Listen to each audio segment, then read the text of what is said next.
తెలంగాణ యువతను రాష్ట్ర జాతీయ అంతర్జాతీయ స్థాయిలో పోటీ పరీక్షల్లో ప్రోత్సహించేందుకు ఉన్నత విద్యను అందుకునేందుకు రాష్ట్ర ప్రభుత్వం పలు ప్రోత్సాహక పథకాలు అమలు చేస్తోందని డిప్యూటీ సీఎం బట్టి విక్రమార్క తెలిపారు. ప్రజాభవన్లో రాజీవ్ గాంధీ సివిల్స్ అభయహస్తం చెక్కుల పంపిణీ కార్యక్రమంలో సీఎం రేవంత్ రెడ్డితో పాటు డిప్యూటీ సీఎం బట్టి విక్రమార్క హాజరై మాట్లాడారు. బట్టి మాట్లాడుతూ ఉద్యోగ కల్పన ప్రధాన లక్ష్యంగా మనం కొట్లాడి తెలంగాణ తెచ్చుకున్నామన్నారు. యూపీఎస్సీలో మన విద్యార్థులు రాణించాలని ప్రభుత్వం వారిని ప్రోత్సహించేందుకు రాజీవ్ గాంధీ సివిల్స్ అభయహస్తం పథకం అమలు చేస్తోందన్నారు. సివిల్స్ లో 40 మందిలో మెయిన్స్ నుంచి ఉత్తీర్ణత సాధించి 20 మంది ఇంటర్వ్యూకు ఎంపిక అవడం అభినందనీయమన్నారు. మెయిన్స్ లో ప్రిపేర్ అయ్యి ప్రిలిమ్స్ కోసం ఉత్తీర్ణులు కావటం కోసం ప్రయత్నం చేస్తే దాంట్లో 20 మంది మెయిన్స్ లో పాస్ అయ్యి ఈరోజు ఇంటర్వ్యూకి సెలెక్ట్ అయి ఉన్నటువంటి ఆ 20 మందిని కూడా ప్రోత్సహించి వారికి కూడా ₹1,00,000 చెక్నిచ్చి ప్రోత్సహిస్తే ఆ ఇంటర్వ్యూకి ఢిల్లీ పోయినప్పుడు యూపీఎస్సీ ఎగ్జామ్ కోసం అక్కడ ఇక్కడ ఉండటానికి కావాల్సిన పరిస్థితుల్లో రెంట్కి ఉండాల్సిన పరిస్థితి వస్తుంది. భోజనం ఖర్చులు ఉంటాయి, కొద్దిగా కోచింగ్ సెంటర్ పోతే వాళ్ళ ఫీజు ఉంటుంది.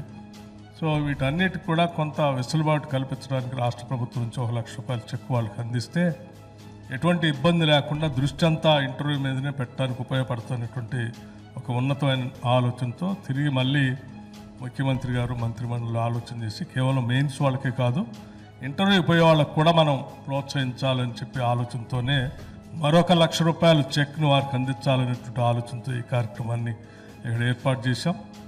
అందులో భాగంగా ఈరోజు ఆ 20 మంది ఈరోజు ఇంటర్వ్యూకు వెళ్తూ ఉంటే రాష్ట్ర ప్రభుత్వం తరఫున మేమంతా గర్విస్తూ ఉన్నాం.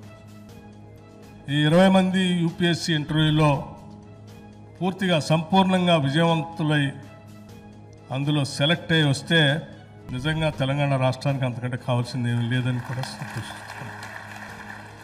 సో ఇది తెలంగాణ ప్రజలకి ఇక్కడ నుంచి మిమ్మల్ని ప్రోత్సహించి పంపిస్తే యూపీఎస్సీ సెలెక్ట్ అయితే సరే మన రాష్ట్రానికి వచ్చేవాళ్ళు రాష్ట్రానికి వస్తారు. దేశంలో ఎక్కడున్నా కానీ మా ప్రభుత్వం మమ్మల్ని ప్రోత్సహించి యూపీఎస్సీలో సెలెక్ట్ కావటానికి సహకరించింది. కాబట్టి నా రాష్ట్రాన్ని నా ప్రభుత్వాన్ని కాపాడుకుంటూ ఏ స్థాయిలో ఎక్కడున్నా కానీ ఈ రాష్ట్ర ప్రయోజనాల కోసం మంచి మనసుతో మీ ప్రయత్నం కూడా మీరు చేస్తారనేటువంటి ఆశ ఆలోచన మా అందరికీ ఉంది.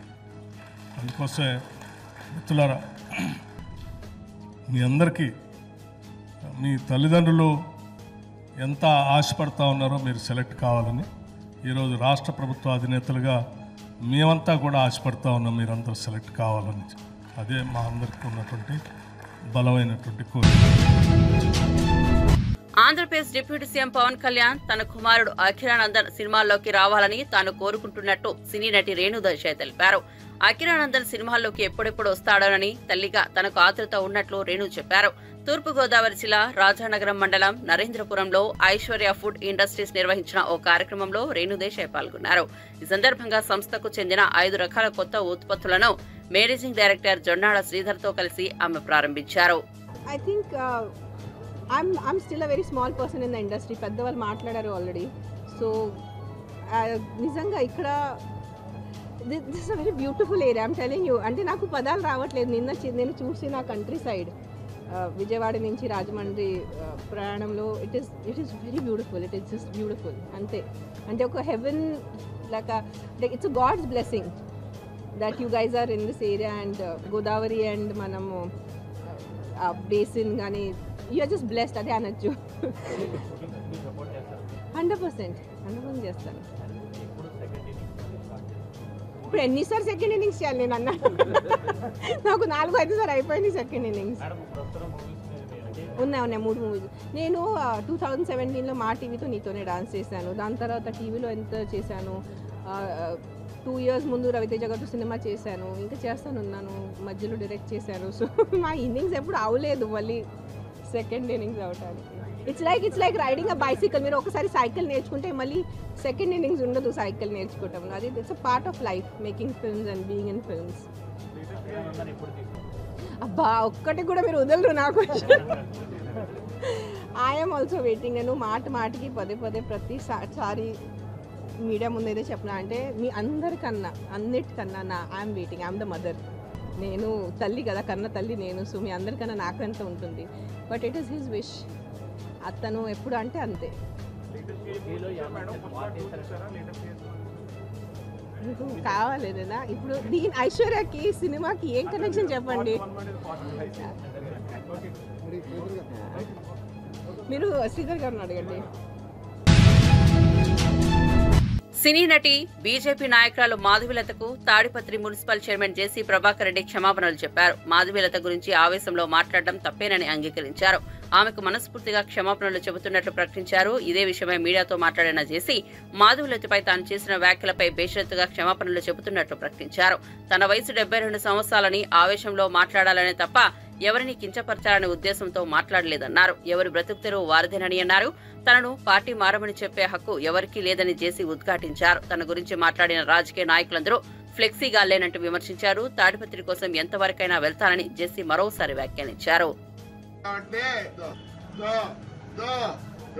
మీరు ఫోర్స్ఫుల్ గా తెచ్చుకోవాలా నేను టాబ్లెట్ అని కాదు, ఫ్లెక్సీ అని కాదు. I'm in the heart of my people. వాళ్ళందరికున్నదే నేను తగ్గుతా. నన్ను కావాలనుకున్న రోజులో ఇదే ధైర్యంగా ఉంటా. ఐఎమ్ సారీ, ఏదేదో మాట్లాడుతున్నారు. నేను పార్టీ మారాలి. నాకేమవుతుంది పార్టీ మారాల్సి అవుతుంది? నువ్వు నిన్న మొన్న వచ్చినావు, నన్ను పార్టీ మారాలి.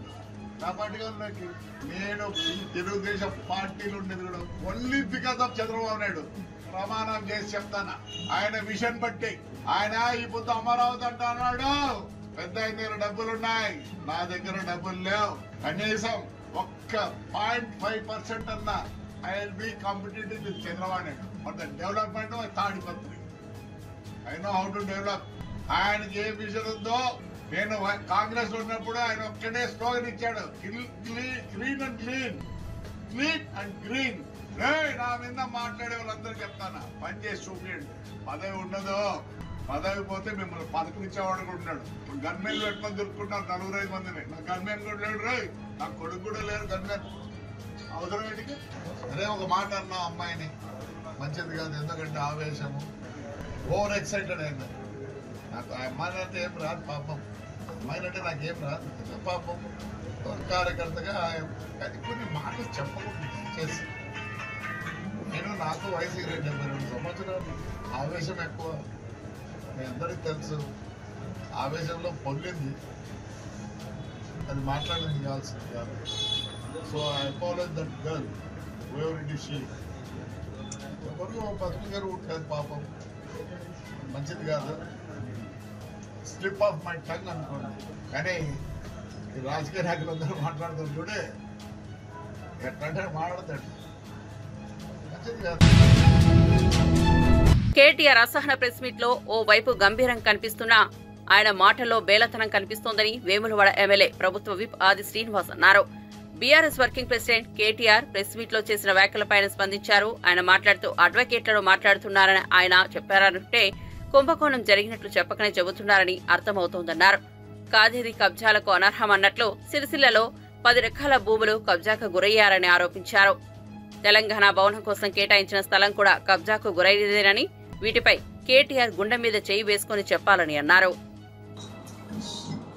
కుంభకోణం జరిగిందనేటువంటి నిగూఢ అర్థాన్ని ఆయన ప్రెస్ మీట్ ద్వారా చెప్పకనే చెప్పిన మాట సందర్భంగా చెబుతూ, ఈ సందర్భంగా ఒక కవిత ఇప్పుడే కాలంలో వస్తున్నప్పుడు మహేంద్రని మేము మాట్లాడుకున్నప్పుడు శ్రీశ్రీ గారు ఒక మాట అన్నారు, కాదేది కవితకు అనర్హత అన్నది.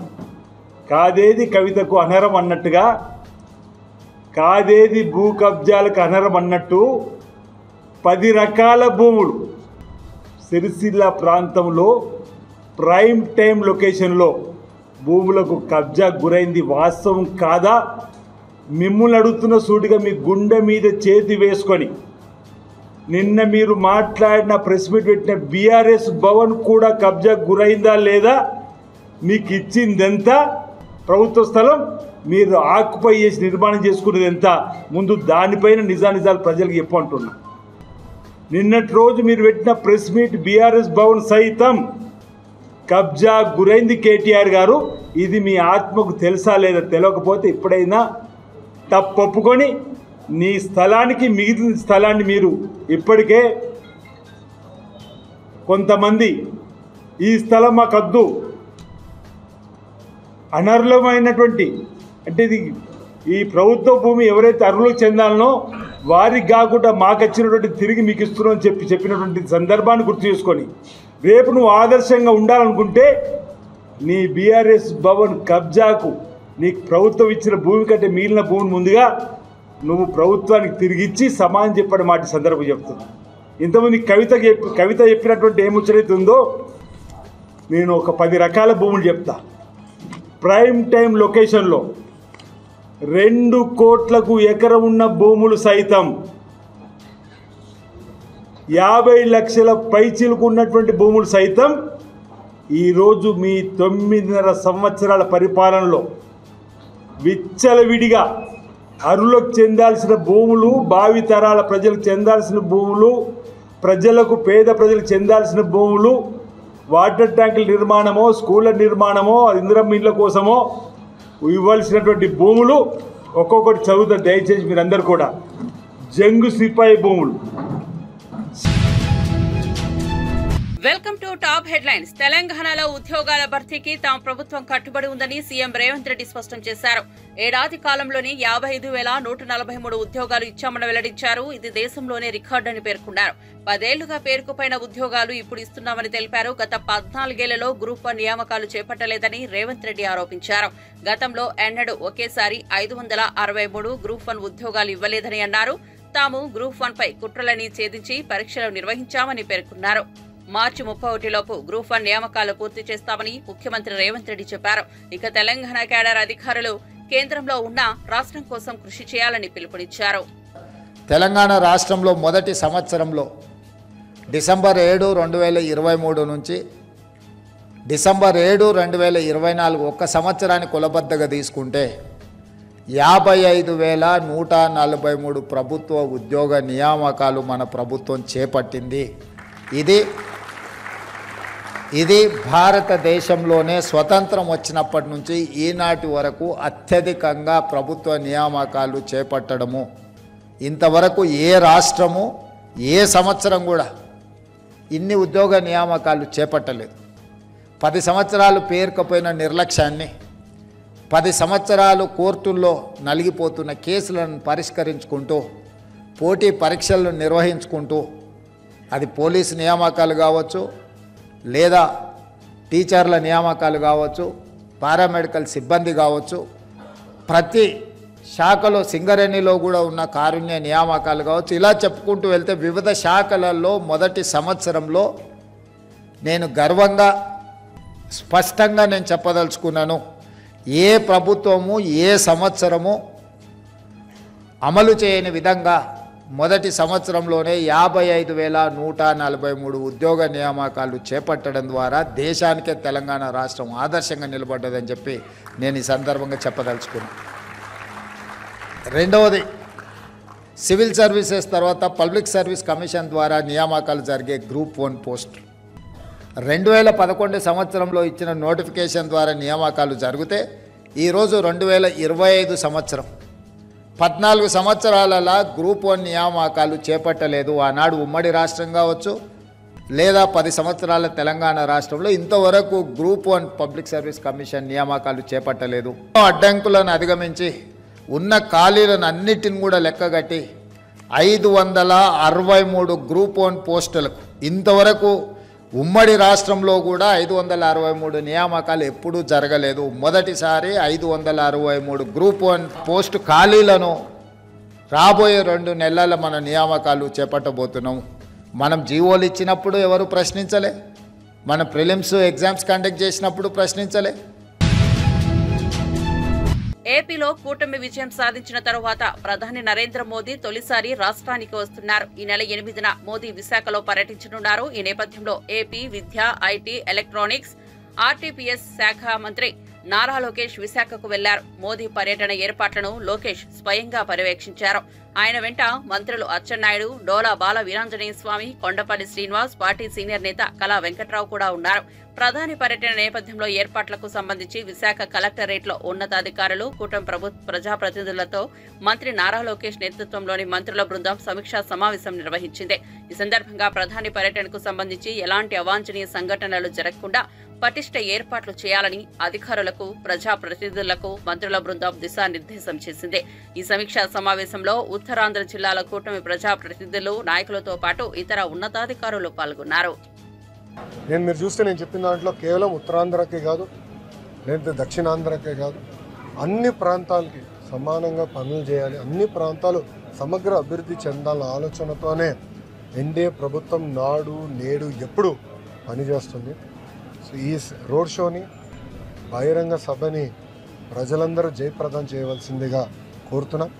గతంలో ఎన్డీఏలో ఉన్న పార్టీలందరూ ప్రతిపక్షంలో ఉన్నప్పుడు చిలకలూరుపేటలో బహిరంగ సభ ఏర్పాటు చేసి అది బంపర్ సక్సెస్ అయింది. అంతేకాకుండా విజయవాడలో గౌరవ ప్రధానమంత్రి గారి కోసం ఇటుపక్క ముఖ్యమంత్రి గారు ఇంకో పక్కన పవన్ అన్న కలిసి రోడ్ షో చేశారు, అది కూడా భారీ సక్సెస్ అయింది. దానికి డబుల్ సక్సెస్ చేయాలన్న కృషితో అందరం పనిచేస్తున్నాం, చేయాలని తపంతో మేము ఉన్నాం. ముందు ఇంకా చాలా మనం కూడా అనేక కార్యక్రమాలు చేసుకోవాల్సిన అవసరం ఉంది. దారి తప్పిన రాష్ట్రాన్ని సరైన దారిలో పెట్టాల్సిన బాధ్యత మనందరిపైన ఉంది. ఇప్పటికీ చాలా అప్పుల పాలైపోయాం. గత ప్రభుత్వం చేసిన అప్పులు వడ్డీ కట్టేదానికే చాలా ఇబ్బందులు ఎదుర్కొంటున్నాం. కేంద్ర ప్రభుత్వం సహకారం చాలా అవసరం. పెద్దలు అన్నట్టు పోలవరం కోసం ఇప్పుడు 2,000 కోట్ల రూపాయలు నిధులు ఇస్తాం జరిగింది. కేటాయింపులు కాదు, డైరెక్ట్ శాంక్షన్ చేస్తారు, అకౌంట్కి వచ్చినాయి. నిర్వాసితులకి దాదాపు 900 కోట్ల రూపాయలు వాళ్ళ బ్యాంక్ అకౌంట్లో నిన్న ఎన్డీఏ ప్రభుత్వం కూడా వేస్తాం జరిగింది. సో దారి తప్పిన రాష్ట్రాన్ని మన సరైన దారిలో పెట్టే క్రమంలో కేంద్ర ప్రభుత్వ సహకారం చాలా అవసరం. ఇప్పటికీ చాలా అందించారు, ముందు కూడా అందిస్తారు. అందుకే ప్రజలందరూ కూడా స్వచ్ఛందంగా వచ్చి ఈ కార్యక్రమాన్ని జయప్రదం చేయవలసిందిగా ప్రజలందరూ కూడా నేను కోరుతున్నా. ఇప్పుడు మీడియా మిత్రులు అన్న ప్రశ్న ఉంటే దానికి సమాధానం దాదాపు 1,00,000 మందికి ఉద్యోగాలు, ఉపాధి కల్పించడానికి అవకాశం ఉంది. దాదాపు మనకి అది ఏజెన్సీ 1 కిలోమీటర్ ఉంటుంది. దత్ ఐలాండ్ దగ్గర నుంచి నుంచి ఆంధ్ర యూనివర్సిటీ వరకు 900 మీటర్స్, రఫ్లీ 1 కిలోమీటర్ రోడ్ షో ఉంటుంది. ఆంధ్ర యూనివర్సిటీలో బ్యారెక్స్ రెండు సైడ్స్. రోడ్లు, రైల్వే, ఎయిర్పోర్టులు బాగుపడితేనే దేశం అభివృద్ధి చెందుతుందని కేంద్ర హోంశాఖ మంత్రి బండి సంజయ్ తెలిపారు. అమెరికా లాంటి దేశాల్లో కూడా ఈ రంగంలో అభివృద్ధి సాధించిందని అన్నారు. అందుకే భారతదేశాన్ని కూడా అగ్రరాజ్యంగా మార్చాలనే లక్ష్యంతోనే ప్రధానమంత్రి నరేంద్ర మోదీ ప్రయత్నం చేస్తున్నారని అన్నారు. హైదరాబాద్లోని బీజేపీ కేంద్ర కార్యాలయంలో బండి సంజయ్ మీడియాతో మాట్లాడుతూ కేంద్ర మంత్రి నితిన్ గడ్కరీ ఆధ్వర్యంలో రోడ్ల నిర్మాణానికి 1,00,000 కోట్ల రూపాయలు విడుదల చేశారని ప్రకటించారు.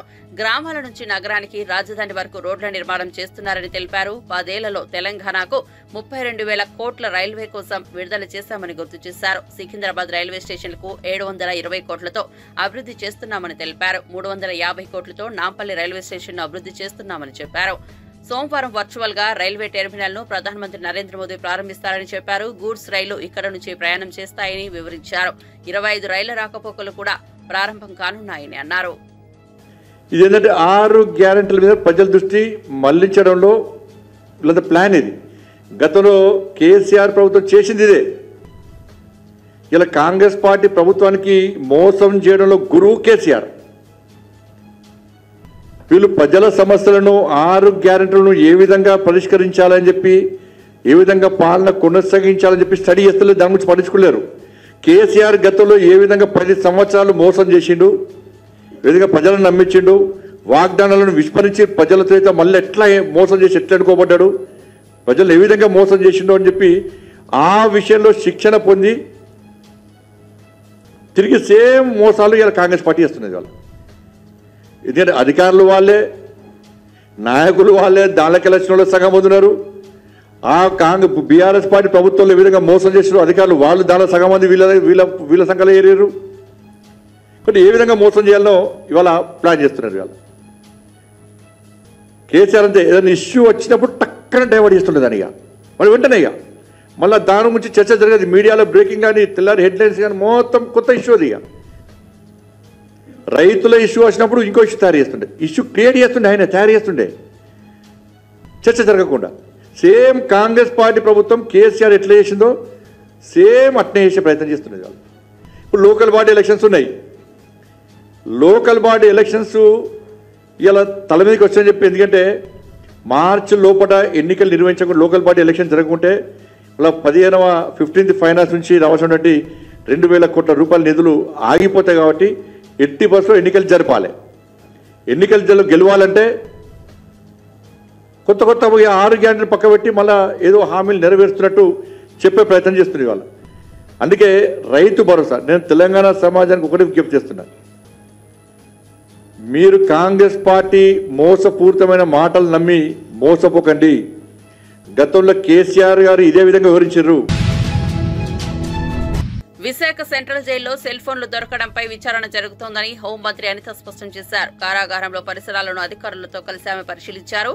కారాగారంలో ఎక్కడా భద్రతా లోపాలు లేకుండా చర్యలు చేపట్టామన్నారు. గత ప్రభుత్వం నిర్వాహకం వల్లే జైల్లో పరిస్థితులు దారుణంగా ఉన్నాయని మండిపడ్డారు. లోపల ఖైదీలకి గాంజా సరఫరా చేస్తున్నారన్నట్టుగా కొన్ని ఆరోపణలు రావటం నేపథ్యంలో లాస్ట్ టైం కూడా మేమందరం కూడా దీని మీద ఎంక్వైరీ వేయడం జరిగింది. కొన్ని నిజాలు బయటపడిన తర్వాత కొంతమందిని కూడా అక్కడ నుంచి సస్పెండ్ చేయడం కూడా జరిగింది. అయితే ఆ రోజు నుంచి నేను లాస్ట్ టైం ఇక్కడికి ఫార్మల్ విజిట్ కి వచ్చినప్పుడు కూడా నేను చాలా సందర్భాల్లో ఇక్కడ అబ్జర్వ్ చేసి వాళ్ళందరినీ కూడా కొంచెం అలర్ట్ చేయడం జరిగింది. ప్రతిసారి మేడం ఏంటి లాస్ట్ 5 years గురించి మాట్లాడతారని మీరు అనుకోవచ్చు, కానీ ఆ ల్యాప్సెస్ అన్నవి చాలా క్లియర్ గా మేము ఫేస్ చేయాల్సిన పరిస్థితి వచ్చింది. లాస్ట్ గవర్నమెంట్ కంప్లీట్ గా ప్రిజన్స్ తాలూకా సెక్యూరిటీ పర్పస్ లో కానీ వాటి మెయింటెనెన్స్ విషయంలో కానీ కనీసం ట్రాన్స్ఫర్స్ విషయంలోని కానీ లోపల ఏం జరుగుతుంది అన్నది కంప్లీట్ గా వదిలేశారు. మేము వచ్చిన తర్వాత ప్రతిదీ కూడా పిన్ టు పిన్ మేము అబ్జర్వ్ చేసుకుని పిన్ టు పిన్ మేము ఎంక్వైరీ చేసుకుని ప్రతి ఎక్కడా కూడా ఇబ్బంది లేకుండా చూసుకునే బాధ్యత మేము తీసుకుంటా ఉంటే కొన్ని సందర్భాల్లో కొంతమందికి అది ఇబ్బంది కలిగే పరిస్థితులు రావచ్చు. ఎవరికి ఎన్ని ఇబ్బందులు కలిగినా కూడా సెక్యూరిటీ సేఫ్టీ అన్నది ముఖ్యం. కాబట్టి ద సేమ్ టైం లోపల ఎలాంటి ప్రిజనర్స్ మనం అనేసరికి లోపల ముద్దాయిలందరూ కూడా రకరకాల కేసుల్లో బయటకు వచ్చిన వాళ్ళు ఉంటారు. హత్య కేసుల్లో ఉంటారు, గొడవల్లో ఉంటారు, గాంజా కేసుల్లో ఉంటారు, రేప్ కేసెస్ ఉంటాయి, కొంతమంది లైఫ్ పడిన వాళ్ళు ఉంటారు. అంటే ఓవరాల్ గా ప్రిజన్ అనేది చాలా కేర్ గా చూసుకోవాల్సిన పరిస్థితి ఉన్నది. అటువంటి సిచ్యువేషన్స్ లో మేము నిజంగా చాలా షాకింగ్ న్యూసెస్ ఏంటంటే సెల్ ఫోన్లు బయటపడినాయి. అంటే సెల్ ఫోన్లు కూడా వాళ్ళు యూజ్ చేసే పరిస్థితులు వచ్చినప్పుడు మేము కంపల్సరీగా ఎంక్వైరీ చేసుకోవాలి. ఎంక్వైరీలు ఎవరైనా తప్పు చేశారన్న సంగతి తెలిస్తే కనుక వాళ్ళని పనిష్మెంట్ ఇచ్చుకునే పరిస్థితి రావాలి. దీన్ని కూడా గవర్నమెంట్ ఇక్కడ ఉన్న ఎంప్లాయీస్ అందరూ కూడా దీన్ని కూడా అర్థం చేసుకొని ఫర్దర్ గా కూడా వాళ్ళ వర్క్లు ప్రాపర్ వేలో వారు వర్క్ చేసుకునే పరిస్థితి రావాలి. ఎందుకని మనం చెప్తున్నామంటే ఇప్పుడు సెల్ ఫోన్స్ దొరికినాయి. ఆ సెల్ ఫోన్ నుంచి మేము ఆల్రెడీ ఎంక్వైరీ స్టార్ట్ చేసాం. సిడిఆర్ తీసుకుంటాం. ఐఎంఐ నెంబర్ నుంచి ఎక్కడి నుంచి ఏ సిమ్ ఇందులో యూజ్ చేశారు, ఏ నెంబర్ నుంచి వెళ్ళింది, ఏ నెంబర్ నుంచి లోకల్ నుంచి ఎన్ని కాల్స్ బయటకు వెళ్ళి ఎవరు అవతల వాళ్ళు మాట్లాడారు. సో ఇవన్నీ కూడా ఎంక్వైరీ చేసుకుంటూ లోపల నుంచి బయట ఎవరితో మాట్లాడారో వాళ్ళు కూడా రేపొద్దున్న కోర్టు ముందు హాజరయ్యే పరిస్థితి వస్తుంది. వాళ్ళు కూడా తప్పు చేసిన వాళ్ళ పరిస్థితి వస్తుంది. రౌడీ షీటర్స్ కూడా బయటికి వెళ్లి లోపలికి వచ్చేటప్పుడు గాంజా తీసుకుని వచ్చే పరిస్థితులు కూడా కనిపించాయి. అంటే అటువంటి సందర్భాల్లో కూడా కొంతమంది పోలీసులు కూడా ఇబ్బందులు పడి వాళ్ళు కూడా సస్పెండ్ చేసే పరిస్థితులు కనిపించినాయి. లోపల ఒక చిన్న ప్లాంట్ కూడా కనిపించింది, గాంజా ప్లాంట్ కూడా కనిపించింది. ఈ రోజు మేము చెప్తుంది ఏంటంటే మా డిపార్ట్మెంట్ ఎంత క్లియర్ గా వర్క్ చేస్తుంది ఈ రోజు అంటే ఎక్కడా కూడా ఒక ఇంచును కూడా వదలకుండా చాలా క్లియర్ కట్ గా వారి సర్వేలెన్సెస్ లో పెట్టుకొని అటువంటి సిచ్యువేషన్స్ ఏమి రాకుండా ఈ రోజు అంత పగడ్బందీగా చేస్తున్నాం. పగడ్బందీగా చేస్తున్న సందర్భంలో కొంతమందికి ఇది ఇబ్బంది రావచ్చు, కొంతమందిని ట్రాన్స్ఫర్ చేయాల్సిన పరిస్థితి రావచ్చు, కొంతమందిని సస్పెండ్ చేయాల్సిన పరిస్థితి కూడా రావచ్చు. దీన్ని పెద్ద భూతద్దంలో చూసి మళ్ళీ మా మీదకి తిరిగి అదేదో అంటారు కదా బురద జల్లే పరిస్థితి మాత్రం రాకూడదని ముందుగా మీ అందరికీ కూడా ఇన్ఫర్మేషన్ ఇస్తున్నాం. మేము చాలా క్లియర్గా దీని మీద ఎంక్వైరీ చేస్తున్నామండి. ఎక్కడ ఏ పొరపాటు జరిగినా కూడా ఎవరిని కూడా ఉపేక్షించే పరిస్థితి లేదు. ఆ ఎంప్లాయీస్ అయినా కూడా నేను ఇప్పుడే ఎంప్లాయీస్ అందరికీ కూడా చెప్పి వచ్చాం. ప్రిజన్స్ లో కానీ పోలీస్ స్టేషన్స్ లో కానీ 5 సంవత్సరాల పైన ఈ రోజు వరకు సినిమాలో హైందవ ధర్మం మీద దాడి జరుగుతోందని ప్రముఖ గేయ రచయిత అనంత శ్రీరామ్ అన్నారు. విజయవాడలో హైందవ శంఖారావం సభలో పాల్గొన్న ఆయన వాల్మీకి రామాయణం, వ్యాస భారతం భారత సాహిత్య వాంగ్మయానికి 2 కళ్ళ లాంటిదన్నారు. అలాంటి వాటిని వినోదం కోసం వక్రీకరించారని చెప్పారు. హిందూ ధర్మాన్ని హననం చేసే సినిమాలను ప్రతి ఒక్కరూ బహిష్కరించాలని కోరారు. హిందూ జన బంధు సందోహానికి 100 కోట్ల వందనాలు అర్పిస్తున్నాను. సమకాలీన సమాజంలో చలనచిత్రం అనేది కళా ప్రదర్శనకి ఒక ముఖద్వారంగా మారింది. అది వెండి తెర మీదైనా, ఉల్లి తెర మీదైనా, మన చేతుల్లో ఉన్న బుజ్జి తెర మీదైనా ఈ చలనచిత్రమే సంగీత, సాహిత్య, నృత్య, నటనాది కళారూపాల ప్రదర్శనకి ముఖద్వారంగా మారింది. అయితే వచ్చిన చిక్కల్లా ఏంటంటే చలనచిత్రం సినిమా అనేది ఒక వ్యాపారాత్మకమైన కళాత్మకమైన వ్యాపారం. వ్యాపారానికి కళాత్మకతని, కళాత్మకకి వ్యాపారాన్ని జోడించే క్రమంలో హిందూ ధర్మానికి కళంకం కలిగిస్తూనే వస్తుందన్న సత్యాన్ని నేను బాహాటంగా వ్యాపారాన్ని జోడించే క్రమంలో హిందూ ధర్మానికి కళంకం కలిగిస్తూనే వస్తుందన్న సత్యాన్ని నేను బాహాటంగానే అంగీకరిస్తున్నాను. అయితే మరే రంగానికి చెందిన వాడినో అయితే జరిగిన ఈ తప్పుకి విమర్శించవచ్చు, జరుగుతున్న ఈ నేరాల్ని వేటిపైన విరుచుకుపడచ్చు. కానీ అదే సినీ రంగానికి చెందిన వాడిని కాబట్టి ఇప్పటిదాకా జరిగిన ఈ హైందవ ధర్మ వ్యక్తిత్వ హననానికి యావత్ ఈ హిందూ సమాజం ముందు సినీ రంగం తరపున క్షమార్పణలు సమర్పిస్తూనే నేను ముందుకు వెళ్తున్నాను. ఆ క్షమార్పణలు కనుక నేను సమర్పించకపోతే ఇంకొక మాట మాట్లాడే అర్హత కూడా నాకు లేదు. అయినా ఇక్కడ 4 మాటలు మాట్లాడడానికైనా నాకున్న ఒకే ఒక్క అర్హత ఏంటంటే, ఇక్కడ ఈ హైందవ శంఖారావాన్ని, శంఖనాదాన్ని పూరించిన విశ్వ హిందూ పరిషత్ నిర్వహించిన సరస్వతి శిశు మందిర్లో నా ప్రాథమిక విద్యా అభ్యాసం జరిగింది కాబట్టి.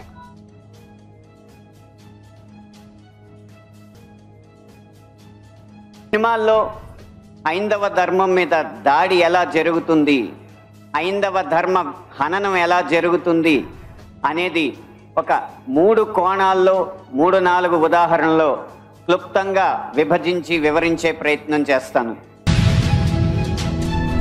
తెలంగాణ రాష్ట్రంలో ఒకే ఆర్థిక సంవత్సరంలో రైతు రుణమాఫీ చేయడం చరిత్రలో నిలిచిపోతుందని కాంగ్రెస్ పార్టీ నేత అద్దంకి దయాకర్ అన్నారు. రైతు రుణమాఫీ, రైతు భరోసా ఇచ్చిన ప్రభుత్వంగా సీఎం రేవంత్ రెడ్డి ప్రభుత్వం నిలిచిందని, కాంగ్రెస్ మాటల ప్రభుత్వం కాదు చేతల ప్రభుత్వమని ఆయన చెప్పుకొచ్చారు.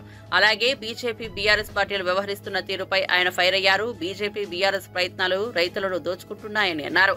కాంగ్రెస్ ప్రభుత్వం ఇంత చేస్తున్నా బీఆర్ఎస్ విమర్శించడం సిగ్గుచేటని మండిపడ్డారు. తెలంగాణ రాష్ట్రంలో ఉన్న బీఆర్ఎస్, బీజేపీ పార్టీలకు ప్రభుత్వాన్ని విమర్శించడం తప్ప మరొకటి తెలియదని ఈ సందర్భంగా టీపీసీసీ ప్రధాన కార్యదర్శి అద్దంకి దయాకర్ చెప్పుకొచ్చారు.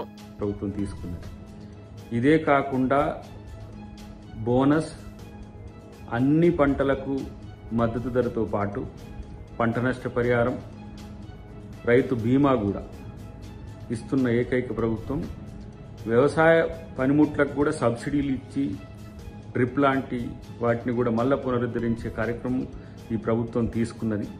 కాబట్టి ఇది కంప్లీట్గా రైతు పక్షపాత ప్రభుత్వంగా ఈరోజు ఉన్న పరిస్థితిని గమనించాల్సిన అవసరం ఉంది.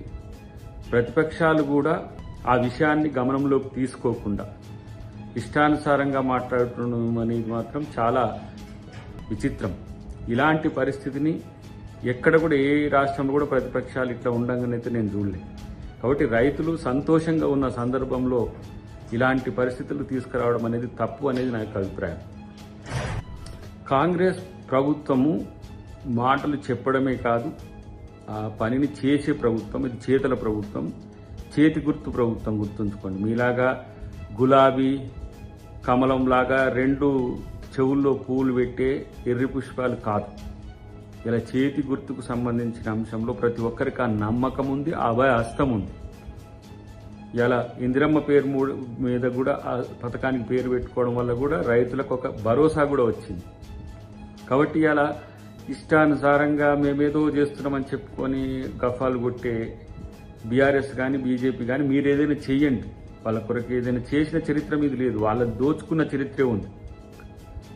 రైతు బంధు పేరు మీద ఎన్ని రకాల భూముల సమస్యలు తెచ్చిండ్రో అందరికి గుర్తున్నది. ఇటువైపు ఏ రాష్ట్రంలో కూడా రైతు రుణమాఫీ చేయరు బీజేపీ వాళ్ళు. ఇక్కడ రైతు రుణమాఫీ చేస్తే దానికి సంబంధించిన విమర్శలు, రైతు భరోసా ఇస్తే దానికి సంబంధించిన విమర్శలు. ప్రతి ఒక్కటి రైతు కోణం నుంచి, ప్రజా కోణం నుంచి ప్రభుత్వం ఆలోచించి మాత్రమే నిర్ణయం తీసుకున్నది. కాబట్టి ఈరోజు కాంగ్రెస్ ప్రభుత్వాన్ని కనుక మీరు అంటే మిమ్మల్నే ప్రజలు ఉమ్మేస్తారనే విషయాన్ని గుర్తుపెట్టుకోండి. ఒకవైపు రాష్ట్ర ధనాన్ని దోచుకున్న దొంగలు మాట్లాడుతున్నారు, ఇంకొక వైపు రాష్ట్రానికి చిల్లి గవ్వయ్య అని కేంద్ర ప్రభుత్వ దొంగలు మాట్లాడుతున్నారు. కాబట్టి మేము తెలంగాణలో తెలంగాణ ప్రభుత్వం రైతు పక్షపాత ప్రభుత్వాన్ని మరొకసారి నిరూపించుకున్నది.